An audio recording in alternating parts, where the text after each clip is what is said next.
সব ভাই লোক। কিরে তোর তো কোনো খোঁজ খবরই নেই। আর খোঁজ খবর দিয়ে কি করবি? আচ্ছা গিটারটা রাখতো, বাবা টাকা পাঠিয়েছে, আমি টাকাটা উঠে আসি। সাবধানে রাখিস। কোনো বাপেটে খায় আর গিটার নিয়ে গরুর করে। মানলাম ওর ভয়েসটা ভালো, তাই বলে সবারই দিয়ে তো সবকিছু হয় না। তুইও তো তোর বাপের টাকা খাস, তুই কি চিপছস? উদয় মানুষের নামে পিছে কথা বলো। আচ্ছা বাদ দে। কিরে ছোট, আসসালামু আলাইকুম ভাই। আসসালামু আলাইকুম। ওয়ালাইকুম সালাম। দেখি গিটারটা। ভাই এটা রোহানের গিটার। রোহানের গিটার তো কি হইছে? না ভাই কিছু না।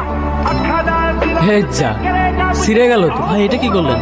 তোর রোহান রে কইস এই গিটারের তার যেমন ছিঁড়ছি না, তোর রোহানটা ধরলেও না এমন করে ছিঁড়লাম। চোস কি রে, কে ছিঁড়ছে? জাকির ভাই। স্ট্রিং সিসুস কেন? স্ট্রিং সিসুস কেন তুই? স্ট্রিং সিসুস কেন? শালা তুই কিনে দিছিস না তোর বাপ কিনে দিছে গিটার? হ্যাঁ, স্ট্রিং সিসুস। সরি রোহান, ঠান্ডা হয় এতটা গরম হইস না।